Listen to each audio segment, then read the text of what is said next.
Bom dia, boa tarde, boa noite. Estamos mais uma vez aqui, diretamente do Estúdio Móvel, para continuarmos a leitura de um texto difícil. Qual o texto difícil que eu estou lendo? O texto do mito de Prometeu e os desafios da Covid-19. Estamos no parágrafo 7. É um parágrafo pequeno, mas é um parágrafo denso. E aqui cabe um disclaimer. Esse parágrafo me obriga a fazer uma coisa que eu não gosto de fazer, pelo menos não em público, que é falar sobre política com P minúsculo. O que eu chamo de política com P minúsculo? É quando eu tenho que citar nomes, então eu tenho que falar de uma pessoa específica, um governo específico, uma picuinha, tá? Nesse caso aqui não vai ser uma picuinha não, vai ser uma coisa bem delicada. Eu gosto de falar de política com P em público, né? Em público. Eu gosto de falar de política com P maiúsculo, quando eu estou vendo rumos, quando eu estou olhando para o global, né? Ou no mínimo para o meu país como um todo, desconsiderando, ou não, não desconsiderando mais, olhando mais para o geral e menos para o específico, uma pessoa específica, tá? Já vou dizendo logo que eu não tenho político de estimação, mas tenho políticos de... Tenho um ranço de alguns políticos. Nós estamos lendo aqui um texto que nós estamos tentando achar a posição, a opinião do autor sobre um determinado tema, né? Então, porque está meio escondido ali, não deixa muito claro.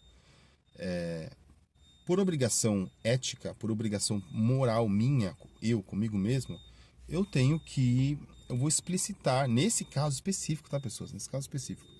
Não quero falar sobre isso aqui, não. Não me interessa mesmo.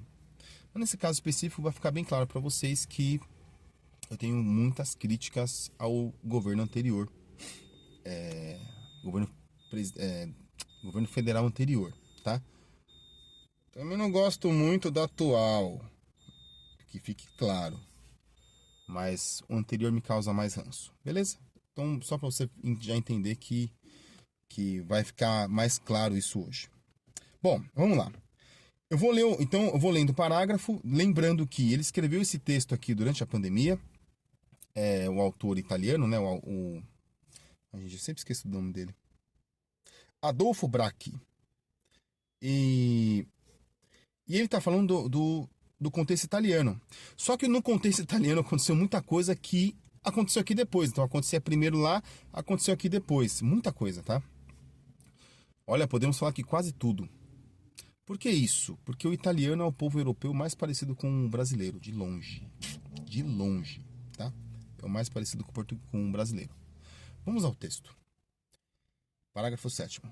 Todos os países, incluindo impérios... Pausa. Plip. Pessoas, não tem nenhum país no mundo hoje, pelo menos um país sério ou grande, que se considere... que tenha império no nome, tá? Hoje tem países imperialistas. E o que eu estou chamando de país imperialista? Aquele país que, por meios militares ou meios econômicos hoje, né, interfere diretamente na economia e na política de outros países. E essa interferência é intencional. Então, nós temos alguns países...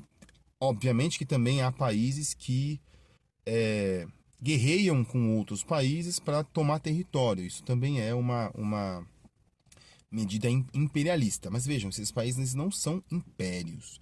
Eles agem como impérios, mas eles são imperialistas, tá? Tem algumas ações imperialistas. O principal deles hoje, de longe, são, né, os Estados Unidos, o país mais imperialista aí do mundo. E é isso que ele está falando aqui, tá? E assim, digo isso sem medo de errar, porque os Estados Unidos interfere diretamente na economia de outros países. Enfim, tem... Só você pensar que a América Latina para eles é o quintal mesmo, né? Inclusive o presidente atual deles fala isso, né? Ele nem esconde mais. Mas você pode pensar também em país imperialista, a Rússia, que está tentando tomar ali território... Tomou o território da Ucrânia. Não vem ao caso aqui, não estou fazendo juízo de valor, se isso é bom, se isso é ruim. Não é o caso aqui, não é meu objetivo. Meu objetivo é te mostrar que quando ele fala de impérios... Nesse caso aqui especificamente, não tem como não pensar que ele esteja falando dos Estados Unidos, beleza? Voltando. Então, todos os países, incluindo impérios, são atacados pelo vírus. Não basta subestimá-lo com leveza demente. Pausa de novo aqui, né? Ele está falando do contexto italiano. Os italianos subestimaram muito o vírus, a Covid-19.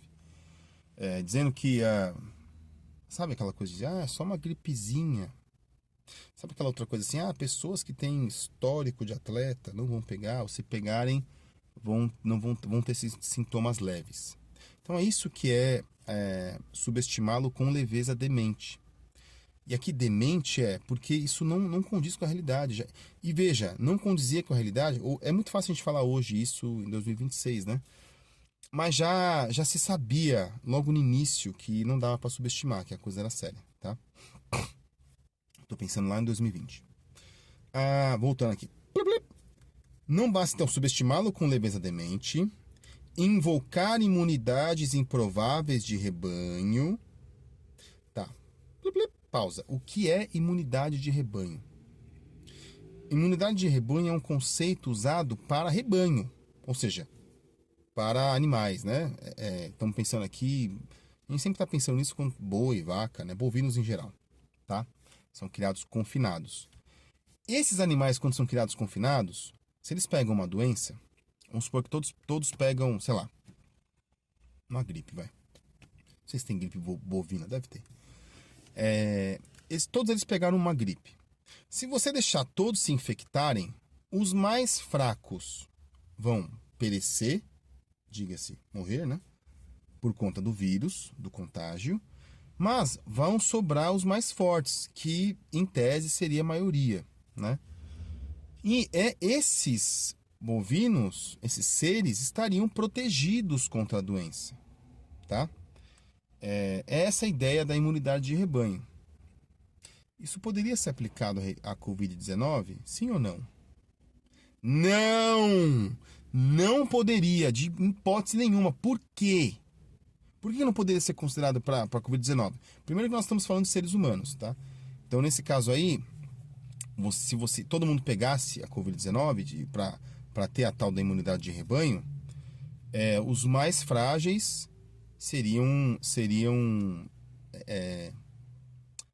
faleceriam. Quem são os mais frágeis para a Covid-19? Sabíamos que crianças não eram. Aliás, crianças eram as mais fortes, né? Não teve pouco caso documentado de... Relativamente, tá, pessoas? Relativamente poucos casos documentados de casos graves de Covid, tá? Quem eram os mais frágeis para a Covid-19? Grupo de risco, principalmente idosos ou pessoas com comorbidades. O que seria isso? Pessoas que têm alguma doença crônica já. E aí o sistema imunológico já está frágil, o corpo já está fragilizado e o combate ao vírus poderia levar essas pessoas a óbito, né? Mas principalmente idosos. Então, o que se defendia, né? Com a imunidade de rebanho, que o máximo as pessoas deveriam sair, não deveria haver lockdown, as pessoas poderiam sair e os mais frágeis deveriam ficar em casa no lockdown, ou seria, leia-se, idosos, e os demais poderiam sair e continuar a vida, porque eles iam pegou a imunidade e tal, eles iam estar protegidos, tá? Tem 2 erros grotescos aí. Primeiro, você deixaria sua avó morrer? Estranho, né, cara? Pesada a coisa, né? E esse parágrafo... Eu tô fazendo um vídeo só para esse parágrafo porque ele é pesado mesmo, tá, pessoas? Isso aconteceu. Várias pessoas disseram isso, assim...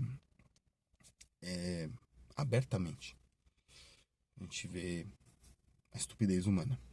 Bom, tá, e aí... Um outro... Esse é um erro. Um erro grotesco. Qual é o outro erro grotesco? É que já se sabia naquela época lá, 2020, 2021, que o vírus era super mutável, tá? Porque era um vírus que ele infectava morcegos, basicamente. E já era um vírus conhecido já, tá? Não foi um vírus novo. A novidade foi... Já se sabia que ele mutava bastante, inclusive. A novidade foi ele sofrer uma mutação para infectar humanos. Essa era a novidade. Se sabia que ele podia sofrer mutações muito rapidamente. E quanto mais pessoas são infectadas, maior a probabilidade dele sofrer mutação. E qual é o problema dele sofrer mutação? O problema é, se ele sofreu mutação e você pegou a cepa 1, tá? O tipo 1 de vírus, já no tipo 2 seu corpo não ia, talvez seu corpo não conseguisse enfrentar o vírus. Talvez o vírus ficasse mais agressivo, a Covid ficasse mais... o coronavírus, né, é o nome do vírus, a Covid é o nome da doença, tá? Coronavirus Disease, né? Doença do coronavírus, né? Isso que é Covid, é um acrônimo, uma sigla. Então era muito provável que o vírus sofresse uma mutação e todas as pessoas que pegaram o vírus antes não tivessem proteção contra a nova cepa. Isso era muito provável, tá? Para não dizer, isso se sabia já no início da pandemia, quando ele está falando aqui. E por que eu estou falando isso? Porque isso foi defendido na Itália. Gente, desculpa, eu tô um pouco gripado, tá? Só para você entender que eu estou fazendo isso. Esse barulho com o nariz. Então, já se sabia que não era bom deixar o vírus solto. Na Itália, aqui teve um movimento que era Milão não pode parar. Milão seria mais ou menos a São Paulo deles, tá? Cidade com economia mais dinâmica e onde gira o maior dinheiro da Itália, no norte da Itália ali. Não pode parar, e deixou a coisa, eles deixaram rolar. Isso antes de chegar no Brasil, tá? Acho que foi no finalzinho de 2019, virada para 2020. Antes da gente ter o lockdown aqui. Só que eles viram que a coisa começou a morrer 1.000, 2.000 pessoas por dia, eles fizeram o lockdown à força. Porque eles viram que isso não podia acontecer. Aí você pensa assim, tá, por isso que eu tô falando que é um paralelo muito grande com o nosso governo, né? Com o nosso país, aliás. Nossa, poderíamos ter aprendido com isso e ter feito lockdown rápido, certo? Certo. Não aprendemos. Deixamos a coisa que virar o carnaval, tal, não sei o quê. O lockdown foi depois do carnaval e já estava morrendo mais de 1.000 pessoas por dia. Então, isso é só para mostrar para vocês que tem um paralelismo grande aqui, Itália-Brasil. Vamos continuar. Invocar imunidades improváveis de rebanho ou exorcizá-lo, né? Tinha gente que tratava o vírus como algo, sei lá, manifestação de forças malignas, que você podia exorcizar mesmo. Tanto lá quanto aqui. Com declarações estúpidas, né? Exorcizar o vírus com declarações estúpidas. Os dois governos tiveram muitas declarações estúpidas, tanto o italiano quanto o brasileiro, referente à Covid. Continuando. Temos que enfrentá-lo por um longo tempo, e muitos irão morrer. De fato foi o que aconteceu, né? Esse longo tempo aí foram 2 anos e meio, a quase 3 anos que a coisa foi bem ruim, bem drástica, tá?